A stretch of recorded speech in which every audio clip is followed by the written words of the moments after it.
en otro capítulo de la Entrevista Educativa, este espacio que hemos creado en Educarchile para poder conversar con personalidades de la educación mundial y poder debatir más respecto de hacia dónde va la educación en el mundo, cuáles son los grandes debates hoy día vigentes. Hoy día tenemos la posibilidad de tener un invitado realmente de lujo, Andreas Schleicher, quien es el director del área de educación de la OCDE y quien ha dirigido PISA, esta medición tan importante en el mundo desde su creación. Él está invitado por la Universidad Católica y por el Educar a un seminario y tuvo el tiempo para poder conversar con nosotros. Hi Andreas, how are you? Very well, thank you. Well, maybe we can begin our dialogue about the competencies for this 21st century. What do you think are the new competencies that citizens must have to be proactive and can really develop all their potential in this new society? I think the biggest dilemma for educators today is that the kind of things that are easy to teach and easy to test are also the kind of things that are easy to digitize, to automate, to outsource. The knowledge economy no longer rewards people just for what they know. Google knows everything. The modern economy rewards people for what they can do with what they know, and that makes a very big difference. This has to do with ways of thinking, creativity, critical thinking, problem solving, good judgment, ethical judgment. It has to do with ways of working, communication, collaboration. One of the fastest rising categories of skill demands is social skills. In school, you know, we all recognize it. Everywhere in the first paragraph in the curriculum we say how important those skills are, and in the second paragraph we say, but at the end of the school year we're going to assess you individually on your own competences. Now, discrepancy. And finally, tools for working. Now, information technology, those kinds of aspects are becoming part of everyday's life. Literacy is no longer about, you know, extracting information out of a book, but you have to more or less construct your own knowledge base today, deal with ambiguity. In the past, you got basically, if you didn't know the answer to a question, you go to an encyclopedia, find out, you can trust the answer. Today, you go on Google and you find 27,000 answers, and you have to navigate in this ambiguous kind of rapidly changing world. I think this is what the 21st century really requires of every citizen. You think that in the past, the citizens don't need this kind of competencies? Well, or they need some part of the society? The new is that there's a global need of this kind of competencies, or new competencies too? I think it's a mix of competencies. You know, in the past you could educate people for their lifetime in many jobs. You give them once an education and then they could actually do a lot of things for many years with that. Today, you know, your capacity to keep learning, to keep expanding your heart, to question the established wisdom of your times. Those things were always important. Innovators have always been able to do that. But what the difference is, this is no longer concerning just a few with those high-level competences, but it's basically every of us needs to make very difficult, sophisticated judgments. You think that the school is the best place, or the unique place, or the most important place to have to learn this kind of competencies, or you will have this kind of innovative social or new space of learning which can be more and more important in the time? A school will continue to be so important in this new society with these new competencies? Well, learning is very much a social phenomenon. So institutions like school will continue to play a modern role. I mean, some people believe, you know, technology is going to change all this. But what we have seen actually is that great technology can leverage really, really good teaching. But great technology doesn't replace poor teaching. In fact, most of those efforts have bitterly failed. So I think actually school, as in maybe the learning organization of school, will have to fundamentally change. Learning is no longer a place, but an activity. But still, I think the organization of this, it's a social responsibility, it's a social project, a societal project. It's not something that happens just on its own. PISA has this main goal, an important goal, to try to measure this kind of competencies. Why do you do you measure at 15 years old? Why PISA decided to select this age to measure these competencies and not other? Yeah, we had to choose an age that is common across countries. That was important. But we also wanted to choose an age at which the real world is becoming real for young people, at which we can see to what extent are they prepared to master challenges in this kind of... And 15 years is a good age. Students, for them, basically, they think about their future. They think about their life outside the school. And we thought it was a good age to assess the cumulative yield of learning. If you assess at very early ages, that's also very important. But we don't think that so much the role of an international comparative. Some start schooling with 3 years of age, others start schooling with 7 years of age. Different philosophies. What's the right place of learning? What's the role of families, of early childhood, of school? But at the end of the day, at age 15, you have to have a solid foundation. That's the test of truth. If you lack those kinds of foundation skills, later in life, actually, you're not going to make up for this. In fact, all of the evidence that we have suggests that everything that happens later is going to reinforce initial skill differences, not moderate them. The kind of people who need it most get the least of continuing education and training in our societies, unfortunately. So age 15 was for us a really good test of truth for the cumulative yield of learning. Of the countries. Interesting. And you have a very important and difficult challenge that to try to construct, to build a sort of measurement who can be valid for different cultures and different curriculum. How do you solve this? Yeah, I don't think any institution could design a test that works for the world. And we didn't try that. We've actually used the principle of crowdsourcing, really. We got together the world's best experts from all countries, Chile included. They work together to think about, what is it that students need to be able to do in today's world? How can we assess it? How can we deal with issues of cross-cultural relevance? Making sure that tasks are relevant across cultures. How can we make sure that there is linguistic equivalence?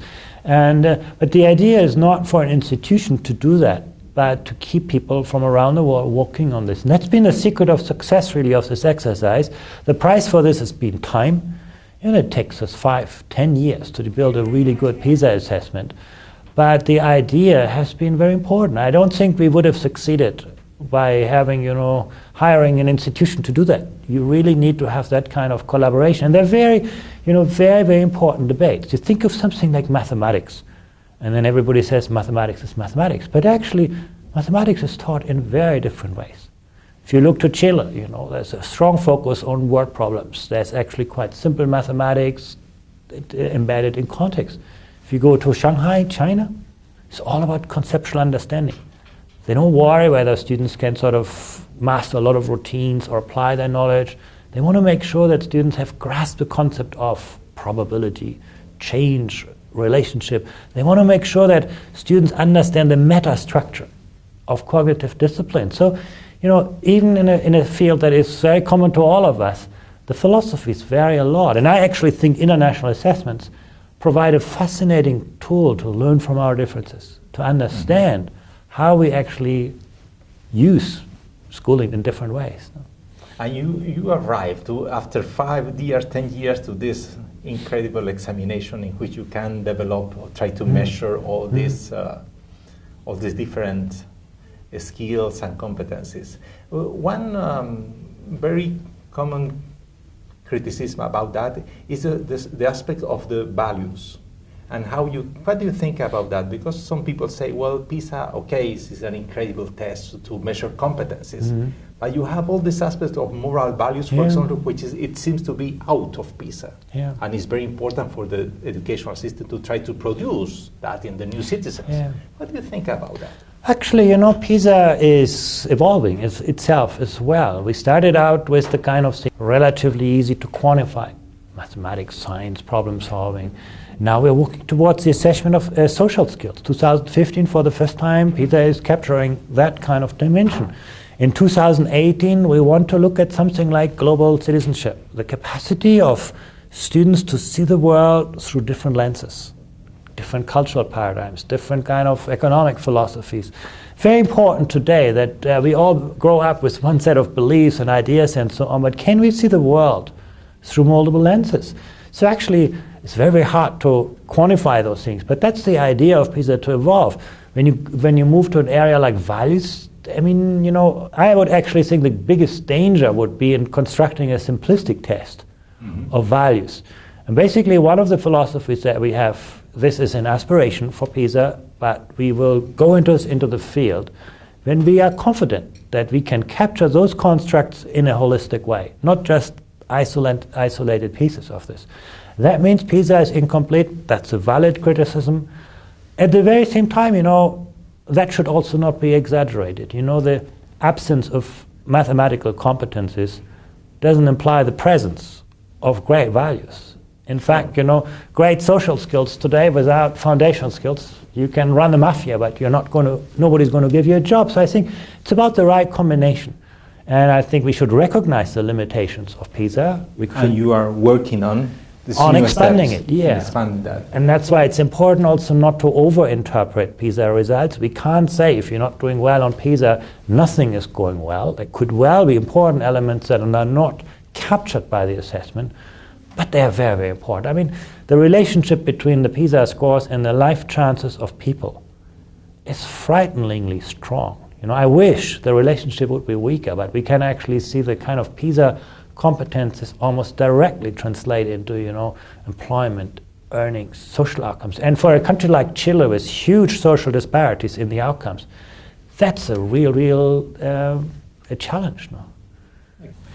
And we have this picture of PISA now about the competencies the new competencies that try to measure the important and incredible technical work that you had developed for a long time to arrive for this global measurement, which is very difficult.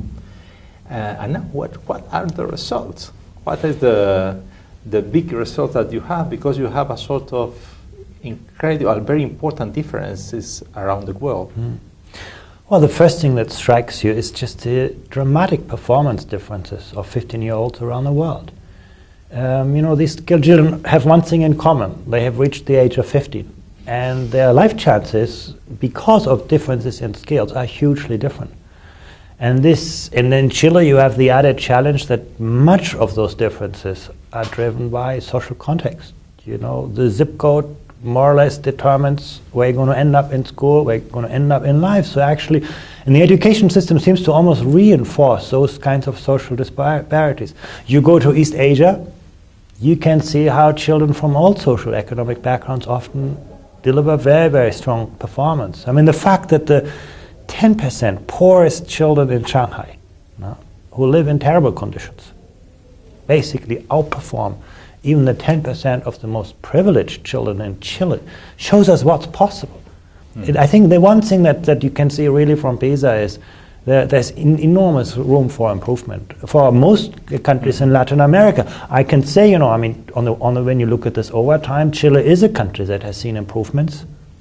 You can see the results today are a lot better than they were in the year 2000, but the pace of change has still not reached the level of dynamism that a country like Chile would need to actually match its status as an industrialized economy. I mean, at the level of economic development that Chile has achieved, you would expect actually a lot stronger results. The results that we see in the school system do not match the requirements of society and economy in Chile. And you go to Asia, it's the opposite. Basically, the education system is ahead of the economic development. Actually, those countries have great trouble using the skills that they have because people find no employment, but they see that as an investment in their future. I think that's what you can see from those. When you have this kind of the countries that have the education system have the better results in the world, what is the common things that they have? Because there are different cultures there. They have some countries that are in the Asia, but not at all. They have in Europe, others in North America, and that's Canada. What is the main thing that you think that this is the element that can be all the time? What was most surprising to me is that actually, despite huge differences across cultures and countries, high-performing systems have many things in common. they all have high and ambitious standards for every child. They believe in universal achievement. And you can see that mirrored in the perspectives that come from students. We once asked students a very simple question. We tested their results, but we also asked them, what do you believe will make you successful in mathematics? And you have a majority of students in Chile who will tell you, oh, that's clear, it's about talent. You know, if I'm not born as a genius, I will better study something else. If you ask that same question to students in Asia, they will tell you consistently, if I try really, really hard, I trust that my teachers are going to help me and I'm going to be successful. So in one case, education is about sorting people. You know, you're going to put into this big machine and you're going to come somewhere out. There's nothing you can do as a student. And in the other case, every student is living under very high expectations. You come from a poor family, we're not going to make life easy for you. We expect the same for you, but we get you the best teachers to help you to succeed. First thing, sort of this universal high expectation, you can see that in Finland, in Europe, in Canada, in North America, in virtually all of the East Asian countries. There are some exceptions as well. You look to Vietnam, great performance, neighbor, Thailand, quite mediocre performance. It's not just culture, it's really the attribute of the education system. Second point, those countries have made teaching one of the most aspiring professions. They attract really great talent into the teaching profession. They develop their teachers well. They keep teaching attractive. They have very, very sophisticated career structures. Teachers are not in isolation. One of the biggest phenomena that you have in Chile. They work together, they cooperate. Yeah, I mean, Chile is an enormously fragmented education system. And it's not just fragmentation between public and private schools and so on, even within schools. Many teachers feel they work in isolation. They are not connected to a profession. They do not own their professional standards, coming out from our TALIS results. And that's so different in most of the high-performing education systems where teachers have professional learning communities in school, but also teachers interacting across schools with each other. There is something like a profession in which carries teachers, which teachers really own. This is something of career perspectives. And the last point I want to make is that high-performing education systems are very good in attracting the most talented teachers to the most challenging classrooms. And they get the best principals into the toughest schools. If you're a vice principal in an elite school in Shanghai, one of the best performing schools, and you want to become principal, you will not do that in your own school. The government will tell you, well, if you want to make that career step, show us first that you can turn around one of the lowest performing schools. And you can take your teachers with you, or some of them. So basically, they are mobilizing the talent in the system to where it can make a big difference. And what our data show, again, across countries, more equitable investment in resources doesn't only yield more equitable outcomes, but also overall better outcomes. No? The last one is very interesting. You say high expectation, teachers and teaching, and also this equity. Yeah. But finally, at least I think that not only in Chile, but also in other Latin American countries at least, and I think that in the United States too, it's difficult to change this idea that if you are a good principal or a good teacher, you will go to a very challenging place and not to a privileged place. The culture of the profession is not in this direction. The culture, if you are successful, you will be in the successful and more comfortable places. And it's very difficult to change this idea, this cultural idea. I think that is very put in the society with force. You think that is also possible in other places? You see that also, for example, in Canada, you say that you have the... Yeah. I think the question is always, is culture inherited, by the past, or is culture created by what we do? And I actually believe there's a lot of evidence towards the latter. The work organization that you provide in schools, the career structures that you have, the public recognition that you provide, all of this are very powerful levers to shape the aspirations of teachers. It's actually, you compare the United States with Canada. Culture, I wouldn't say there's a big difference. But one country is very successful in providing equitable opportunities. Canada is a really good example for that. That's interesting. How Canada mobilize all these good, or the best and the better principals and teachers to this most challenging place? What is the kind of incentives of cultural It's to do with careers. It's also to do with public recognition, that actually this is seen by society and valued by society as the engagement for disadvantage as a goal in itself. The United States, you know, the community in which you live determines the amount of money you get in the school. The Canadians do the work the opposite round. They say, well, we mobilize public resources, but we're going to invest them where they're most needed. So if we need special talented teachers, we're trying to actually, even if it costs more money, attract them. And this is not just, you know, dumping more money into those schools. That's very easy to do. Many countries are doing this, but it's really about building attraction around those challenges. The Nordic countries in Europe are amazingly good at that as well. Finland, Sweden. And they have made it really, really attractive, intellectually attractive. And you would have this in many other professions too. If you're an engineer, you'd like to work on the hardest problems, not on the routine problems. And I think we have succeeded with this in most of our professions. And in education we have a hard time with this, but I think that's a lot to do with the kind of work organization. We have a very industrial work organization education, where, you know, we believe in class size, we believe in instruction hours, government prefabricate curriculum. Teachers are meant to instruct us. If you have this industrial work organization, everybody's going to go for the easiest job. You know, that's the same in every factory. If you have a knowledge-based work organization where you actually work together to frame pedagogical practice, you take on the toughest challenges. In that sense, I think this culture we can create by the organization of schooling that we provide. Well, it's very interesting and new ideas about our needs of change and ways of changes.